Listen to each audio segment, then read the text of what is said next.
What up, Smart Rapid Gang? Another fan asked question, and this is a fantastic question because it's a question that I remember asking myself time and time again. The question is, should I be buying WAV files instead of MP3s when purchasing leases? That's actually a really good question. Let's say this right. If you get a beat for $20 and you get the MP3, right, and then it takes off the tag and everything else like that, but for an extra $10 you can get the WAV version, well, you know, that's $10 towards another MP3 beat, especially if you don't have much money. Because I know how it feels to be at a point where you cannot afford to spend that $20 because you're like, food or beat? Food or beat? You know what I'm saying? Here's the real thing here. There's definitely a difference in the quality of the waveform, but if you really want an actual boost in quality for the beat, if you really care that much, you should actually be buying the track out for the beat, okay? Some beat makers offer them for 60 bucks, sometimes for 80 bucks, and then, you know, more rarely $100, and then even more rare, sometimes they don't offer track outs at all because they're generally losing money. They make you buy an exclusive to get the track out. But here's the thing is, with an MP3,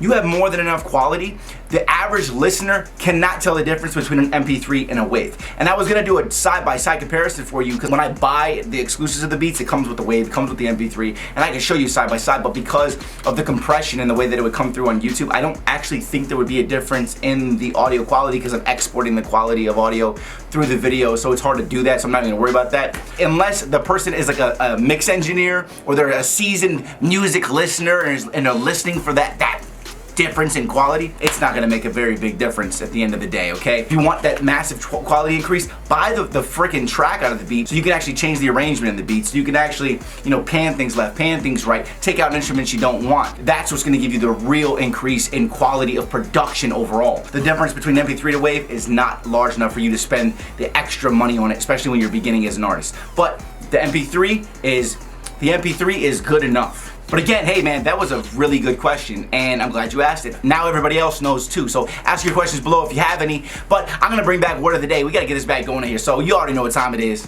I got this right here, man. It's time for word of the day. New words you can say, new words for your rhymes and for your wordplay. By the time you leave this video, you'll be smarter than you was before. This is so stupid.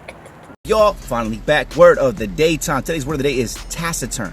It means saying very little or disinclined to talk. So often shy people are very taciturn. I like that word. All right, I'm Rob Level. This is Smart Rapper. Please hit me with a like, please hit me with a comment, and please hit me with a subscribe. We're almost at 105,000 subscribers now. Just last week, we had just hit 100,000. See how fast we're growing? I told you, momentum, we're growing. Please hit the notification bell too when you do subscribe so you get notified about new videos. And remember, you can always check the channel and see that there's gonna be a new video. So get into the habit of coming back to the channel just to see if there's new information that you wanna check out. Because remember, it's about building habits, everything is. I'll see you guys again tomorrow with another video. I appreciate y'all watching. Keep hustling, Smart Rapid Gang. I'll see you at the top.